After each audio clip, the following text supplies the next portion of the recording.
Picture this. You're going to see the new hyped up horror film that everyone's been talking about. Your hopes are high, you want to be frightened, awestruck, on the edge of your seat. You settle down in the theater with an open heart and an open mind. You then spend the entire runtime annoyed and confused as to why the film's leading character of color's only narrative purpose is to be a magical vessel that the white characters use as a means to an end. This exact experience happened to me not once, but 3 times in the last year, watching the films Alien Romulus, Cuckoo, and Bring Her Back, and it had me feeling absolutely crazy. While tropes surrounding magical people of color are nothing new, there are countless iterations from Uncle Remus to Padmé in Kill Bill to the medicine woman in the Simpsons movie. In a time in which there's seemingly so much more of a focus on representation in media, I was kind of just like, why are we doing this?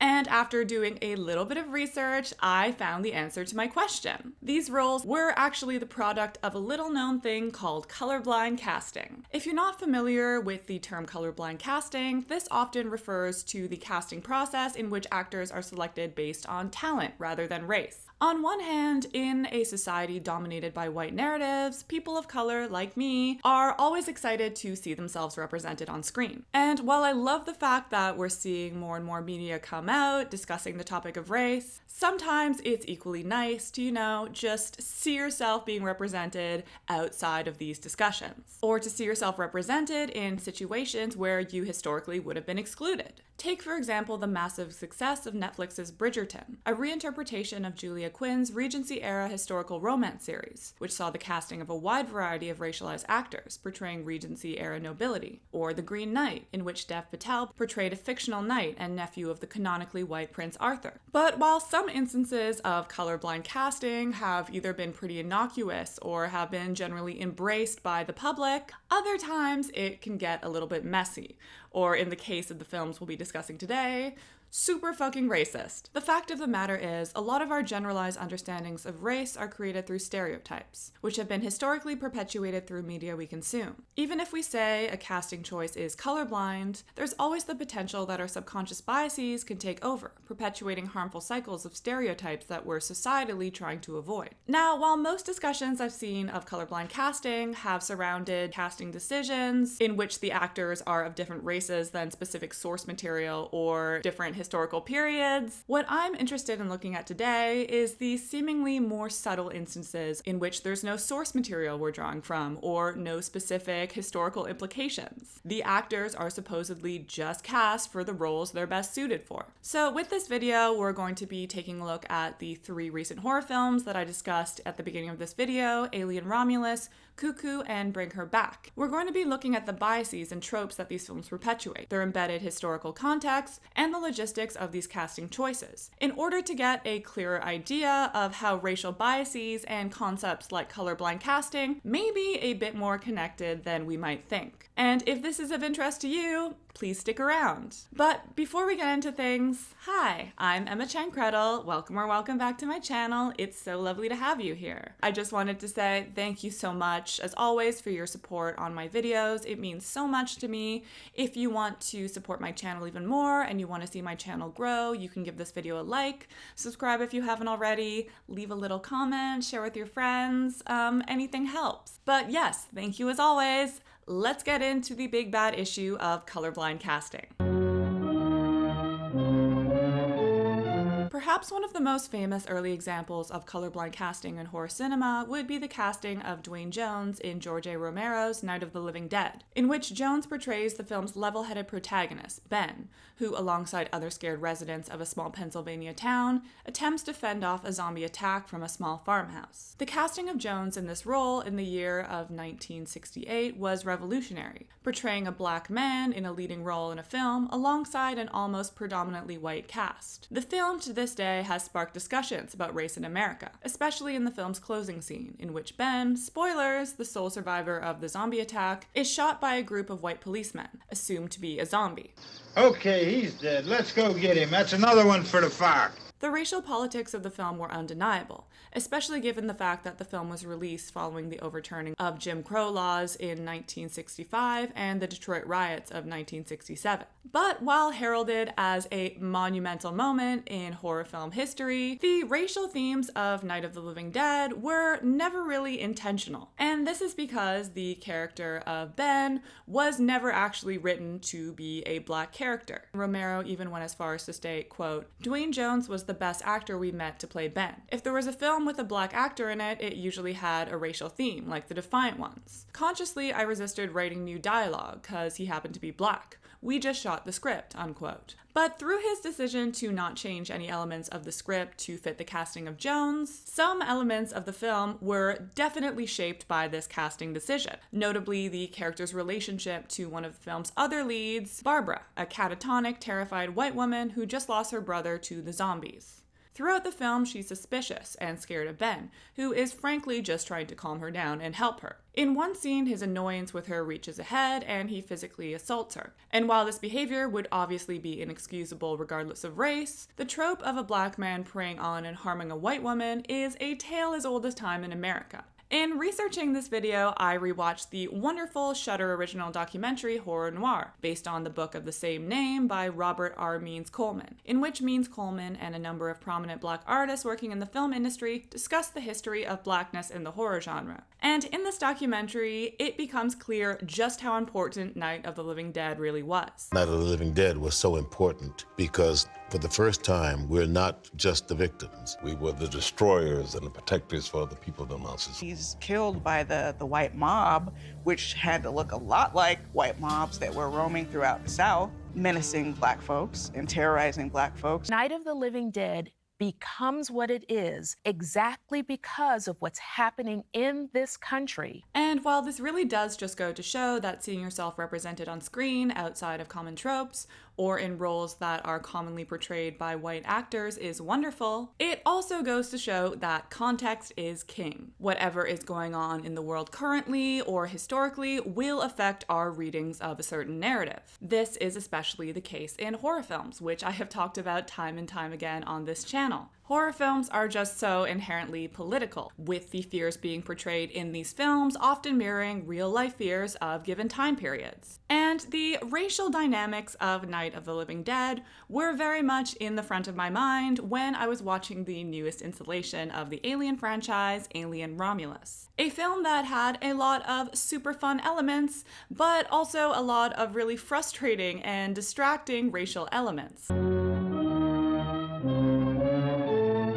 Alien Romulus, directed by Uruguayan filmmaker Fede Alvarez, follows Rain, an orphan mine worker who attempts to escape the extension of a work contract with the help of her loyal reprogrammed android surrogate brother, Andy. The two find themselves on an abandoned Weyland-Yutani space station in order to steal cryogenic equipment for their escape, alongside a group of other financially and racially marginalized people, before quickly discovering that the ship is, full of aliens. And while this plot might seem annoyingly complex to those who haven't seen it, overall, it's not really that important. What we're going to be mostly focusing on today is the dynamics between the film's two leading characters, Rain and Andy. Although Andy has almost the exact same amount of screen time as Rain in the film, there's no doubt in my mind, or probably anyone else's, that this is really Rain's story, which makes a lot of sense given the lineage of the Alien franchise, with Sigourney Weaver, a white woman, being the original film series main character. The film centers around Rain's struggles. She wants to escape her life of labor. She is an orphan. And essentially, Andy is an out-of-date Weyland-Yutani android that was reprogrammed by Rain's father before his untimely death, with Andy's literal programmed objective to be protecting Rain.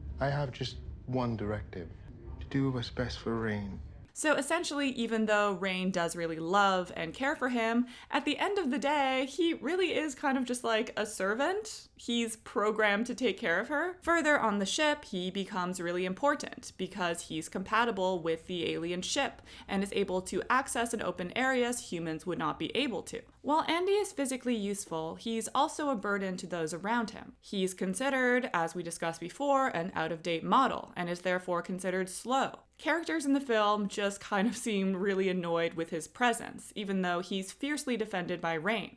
He's not your brother, it's just where your damaged goods that your dad found in the trash. When trying to find a comparable dynamic in another piece of media, one that immediately came to mind was from the film The Green Mile, that saw a friendship between a black man, John Coffey, and the film's white protagonist, Paul Edgecombe. On the Wikipedia page of the film, John is literally described as a hulking yet gentle and simple-minded African-American man. Great. Who is on death row for crimes he did not commit. John is also kind of a wizard. He can resurrect mice. He can cure bladder infections. And he pretty much only uses these magical abilities to assist his white counterparts, before he's ultimately killed on death row, leaving a lasting impact on the white Paul. And this characterization of black characters is a very common trope in media and literature, known as the magical trope, which Cerise Glenn and Londra Cunningham defined as, quote, the noble, good-hearted black man or woman whose good sense pulls the white character through a crisis, unquote. And this trope is just so present in Alien Romulus. Andy is literally programmed to be useful and loyal to his white counterpart, possessing abilities that the humans in the film don't have, and pretty much only uses them for Rain's benefit. Further, much like John Coffey in The Green Mile, like we previously mentioned, Andy is an out-of-date robot, and is therefore portrayed as somewhat simple-minded. In doing my research, I found this really well-written and well-researched piece by Heidi Rogers, in which Rogers maps out the way the character of Andy fits into deeply problematic depictions of blackness, stating, quote,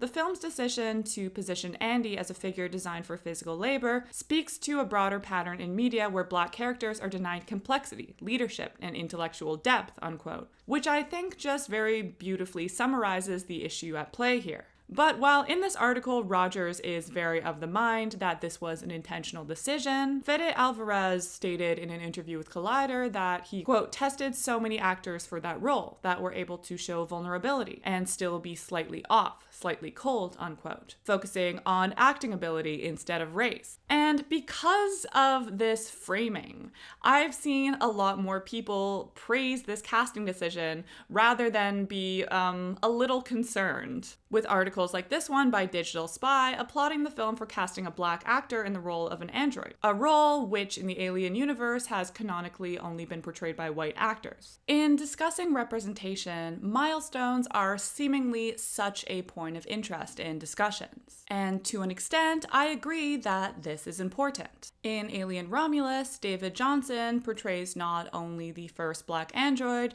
but also the first black character to make it to the end of the film and not die. When thinking about portrayals of black people in horror, one of the most common tropes is that of the black dude dies first, which is pretty self-explanatory. Within a group of characters, it's not uncommon that the token black character will be the first victim of whatever horror the film surrounds. The inverse of this problematic trope also exists, in which the token black friend makes it to the end of the film before heroically sacrificing themselves in order for the white character to survive. The Alien franchise has historically actually been super guilty of these tropes on multiple occasions. And aside from Andy actually making it to the end of the film, another way in which this film differs is that at the end of the film, we actually see Rain, the white character, go out of her way to save Andy. And while sure, compared to the rest of the franchise, this is a nice change, at the end of the day, representation-wise, I feel like this is kind of a moot point,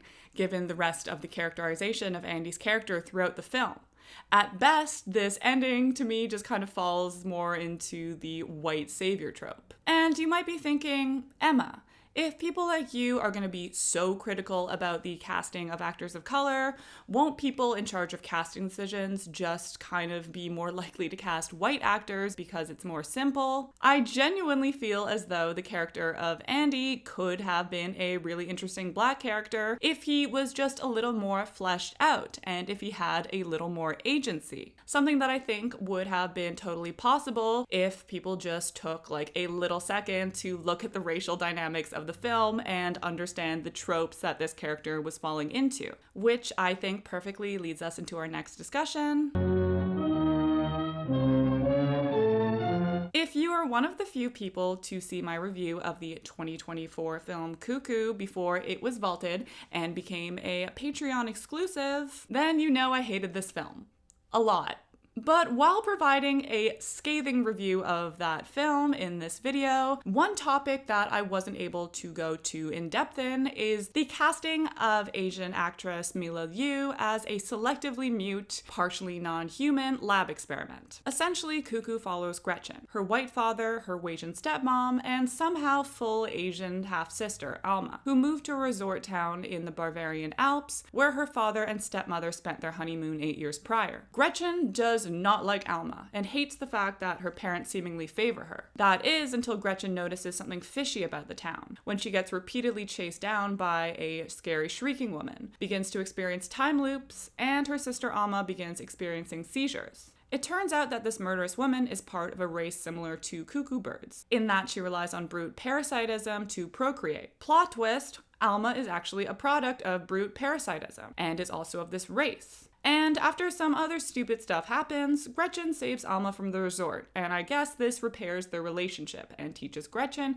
how to care for others, proving the point that Neon sometimes makes really bad films. And based on our discussion of Alien Romulus, it's not hard to see the problem I had with this casting decision. Yet another example of a character of color working as a non-human magical entity whose sole narrative purpose is to assist a white character. But unlike Alien Romulus, where Andy could have ostensibly been cast as any race due to the fact that he's not biologically related to Rain, the casting of Cuckoo really requires you to bend your imagination in order to make this biologically work. Seeing that Alma, biologically would be at the most 1/4 Asian if we look at her parents, or 100% white if we look at the brood parasite that is technically her mother. And I could definitely live with that decision if it wasn't for the fact that Alma just fits into so many Western stereotypes of East Asians. So let's quickly talk about Alma. Her character is somehow both complicated and completely uncomplicated at the same time. On one hand, she's the favorite child of her parents. She has a number of health issues and selective mutism. On the other hand, Alma is less of a character and more of a plot device. She's a mutant child monster who the owner of the hotel wants to exploit, and she must be saved in order to complete the more emotionally complex Gretchen's narrative journey. And narratively speaking, Alma's most defining traits are those we find to be mysterious and want to unpack. And it just pains me how this characterization of Alma is just so Orientalist. In Orientalism, Edward Said explains the idea that the Orient, or the East, is very much a product of 19th century Europe, or the Occident's understanding, or rather lack of understanding of Asia. He writes, quote, "Standing before a distant, barely intelligible civilization or cultural monument, the Orientalist scholar reduced the obscurity by translating,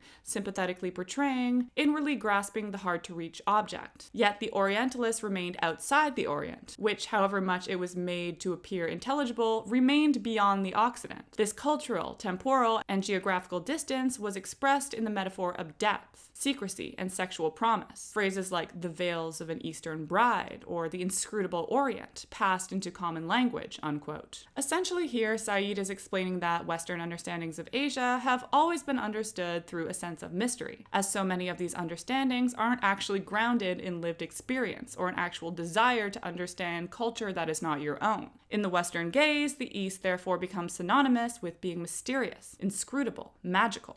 Ancient Chinese secret, huh? There's always this sense of temporal displacement. Asia and Asian culture are often presented as ancient and mystical, like in Gremlins, or super futuristic, like in Blade Runner. And this is exactly the problem I had with the seeming colorblind casting of the character of Alma in Cuckoo. She's literally a character with seeming magical energy, who can be used in rituals, who has magical powers, that has a seeming wisdom or powerful energy, but literally never speaks. Much like how Alien Romulus unintentionally fell into the magical trope, Cuckoo similarly creates a character who falls into the similar trope of the magical Asian, which Tropedia defines as being an Asian character who, quote, exists to dispense lessons to a white character using the wisdom of his people, unquote.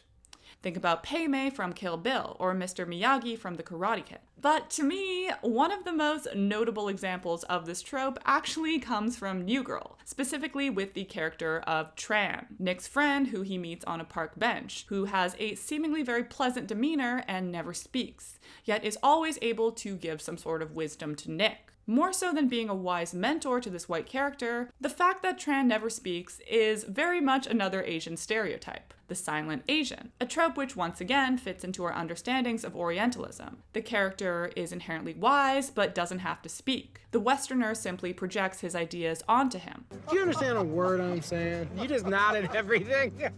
I need to change, and you showed me that. But one noticeable difference between a character like Alma and a Pei Mei or Tran is the fact that Alma is obviously not a wise old man. She's a little girl. Therefore, the ways in which she transmits her magical abilities is through her energy, her physical body. She's essentially used as a vessel for experimentation and ritual. And the sheer fact that we're juxtaposing a young Asian body holding all this mystical, mysterious power with her more human and complex white sister isn't great now, is it? And much like Alien Romulus, it's hard to envision a situation in which people in charge of casting were not at least subconsciously aware of this. And if these people legitimately have no idea, this isn't much better because it points to the sad idea that these stereotypes are so ingrained in the public conscious that we can't even tell they're problematic. We're so used to seeing white bodies as complex, while Asian bodies are ones that we can just project onto. And while that's going to wrap up our discussion of the film Cuckoo, we're not done with this discussion yet, because just a couple months ago, I saw the Philippou brothers' much anticipated follow-up to their 2022 film Talk to Me, Bring Her Back, which featured, you guessed it, a young Asian girl who is blind this time, not selectively mute, but is also used as a vessel for rituals. Yay! If you haven't seen this film or aren't familiar with it, essentially Bring Her Back follows siblings Andy, yes, there's a pattern here, a white teenage boy, and Piper, his younger sister, who is visually impaired. After the death of their parents, the siblings are left to Laura, a foster parent who recently lost a visually impaired daughter of her own and is currently caring for Jonah, a creepy little white boy. Throughout their stay with Laura, it becomes very clear that something is just very off. Laura takes an immediate liking to Piper, wishing to keep her without Andy, slowly gaslighting Andy into thinking he's crazy in order to get Piper alone. As it turns out, Laura is trying to use Piper as a sacrificial vessel in a Russian dark web ritual, which will supposedly bring her deceased daughter back to life. And at the end of the film, much like Cuckoo, Andy saves Piper. The directors of Bring Her Back, Australian ex-YouTubers Danny and Michael Philippou, were very open about the fact that the casting of a young Asian girl in their new film was very much a product of colorblind casting. In an interview with Rue Morgue, Michael Philippou states, quote, "We wanted to have a real-life vision impaired girl, and so there was an Australia-wide search, including at schools for visually impaired people. We had girls come in that age range who were interested in acting and held auditions. That's how we met Sora," unquote. And while I appreciate the fact that the brothers put so much effort into casting an actually visually impaired actress for the role, and the fact that Sora Wong was given this opportunity, the fact that her race is never addressed in the film does lead to a lot of questions and weirdness while watching the film. For one, the casting doesn't take into consideration the fact that her brother, as well as both her parents, are white. Meaning that, much like Cuckoo, we're either supposed to suspend our disbelief and literally be like, I don't see color, or we can assume that Piper was adopted. But to me, this is clearly so unintentional, given the fact that this is a story about adoption, and if the character of Piper was previously adopted, I feel as though this would be a talking point. So, since the Philippou brothers won't do it, let's have a discussion about tropes surrounding Asian adoptees. When we think about Asian adoptees in popular media, we might think of characters like Lily, the Vietnamese adoptee in Modern Family, or, time for another cinematic parallel, Lily from Sex and the City, a Chinese adoptee. In both cases, these characters are definitely, narratively speaking, a means to an end. Their narrative is less important than the goal of their parents, which is to have a child. I'm a bad wife. I ordered Chinese. I got something from China too. They're giving us a baby. Therefore, these characters really function to fill a void. In Sex and the City, for example, Lily is really seen as a last resort due to the fact that Charlotte cannot have children. But through adopting Lily, Charlotte's arc of wanting children is complete. While in the reboot/spin-off of the show, and just like that, I've heard that Lily's character becomes a little bit more dynamic in the second and the third seasons, which I'm happy to hear. But in the first season of the show, which I have seen, her defining traits are really that she's obedient, good at piano, and very much assimilated to American culture, while her sibling Rock, who Charlotte biologically gave birth to, has a lot more internal conflict and nuance. And I think that this dynamic between Rock and Lily in the season is very telling of the ways in which, beyond adoption, we understand race within pop culture in general. Rock's whiteness affords them the space to be more fleshed out and to be a more complicated character, while Lily is lucky to be in a nice white home. A dynamic that reminded me a lot of that of Cuckoo, in which again, Alma, non-human qualities aside, is a little angel that her parents love, while Gretchen is more nuanced and has an actual character arc. We also see this dynamic play out in the beginning of Bring Her Back, in which Piper and Andy meet their new mother. Piper is really trusting and is really just happy to have a new family, while Andy is more skeptical and brooding. Further, much like Sex and the City, the Asian adoptee in this space is very literally being used to fill a void. In the case of Bring Her Back, Piper literally exists as a replacement for Laura's biological daughter. Essentially, much like these other pieces of media we've been discussing today, the story is just never Piper's. It's about Laura trying to bring her daughter back to life. It's about Andy trying to save his sister. But in both cases, Piper doesn't really have any agency. She's always an object of desire. And while we can certainly argue that the, politics of adoption would still come into play if Piper was portrayed by a white actress, there's just such a history that comes alongside the ways in which we understand Asian adoptees in the West. As one example of this, in Framed by War, Korean Children and Women at a Crossroads of U.S. Empire, Suzie Woo explains the relationship between the adoption of Korean children and the end of the Korean War. Woo opens the book describing a November 1953 Life magazine article following the end of the Korean War, depicting the image of a 3-year-old Korean boy, Lee Kyung-soo, with a U.S. Navy man, his new adopted father, with the title, A New American Comes Home. The article itself is almost a haunting read, with no mention of the trauma Lee had been through, losing both his parents in this devastating war, or rather, anything about himself at all. Instead, the article focuses on the opportunities Lee will be given through becoming an American, photos of him becoming Americanized, acclimatizing to his new environment, that all appear more like American propaganda than an actual story about the child himself. Lee was one of many Korean children adopted post-war, with adoption numbers booming at this time. Woo explains that, quote, adoptive parents' reasons for adoption were varied and overlapped, from resolving issues of infertility to enacting Christian duty. Yet most Americans who adopted Korean children understood their actions in clear Cold War terms. By creating international and interracial families, they worked to secure democracy in domestic and now global ways, unquote. Even if these children were brought into loving homes, there's still something so politically charged and objectifying about this history, partially because of the geopolitics of war, but further through this Orientalist gaze that we discussed in the previous section of this video, which in itself objectifies the Asian body. And while I guess we can argue that Bring Her Back kind of challenges this concept through the fact that Piper is explicitly a means to an end, and we do get a little bit of information about her trauma and backstory, she's still very much treated like a blank slate that others can project onto. And while I was so excited to see Sora Wong get this opportunity, and she should definitely be given more opportunities, it was just so disappointing to see her character being reduced to these traits. Like, I understand that the script was written before she was cast, but as we learned from all these examples today, Wong's race, as well as the history of Asian adoptees, still directly applies to this narrative, and it would have been really interesting and important to either discuss or at least acknowledge. In all three examples we discussed today, there is definitely a common thread, a desire to take steps forwards in terms of representation, as well as the seemingly accidental taking of many steps backwards. But like I mentioned a couple times throughout the video, I can't help but think that there's something subconscious happening within this casting process.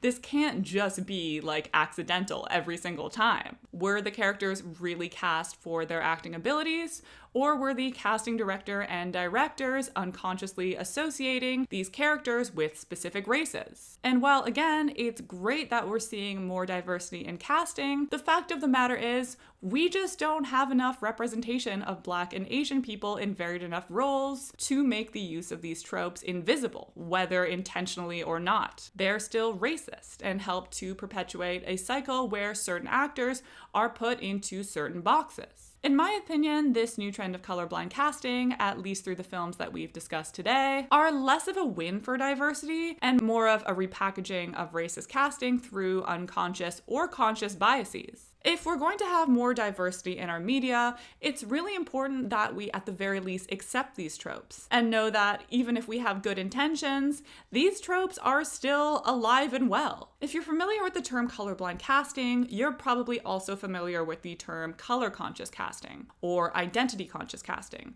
which refers to, quote, consciously acknowledging an actor's identity in relation to the play text during and after the casting process, unquote, according to Lavina Jedwani and Victor Vasquez. And while I've seen some people online complain that this puts too much pressure on writers to try to create the most perfect representation, it's just too much, I think that this idea of conscious acknowledgement should be like the bare minimum when it comes to casting. Like, as a filmmaker or casting director, it should kind of just be your job to it's like, just like know your history. When it comes to tropes related to people of color, to simply be aware of how certain casting decisions might shape your narrative. And like I said before, this shouldn't mean just casting white people because it's easier. This just means being conscious and making small tweaks to the way you're telling a story based on the way you're casting it. As someone who really likes to go into films with an open mind and open heart, someone who really does want to see representation in the media I consume,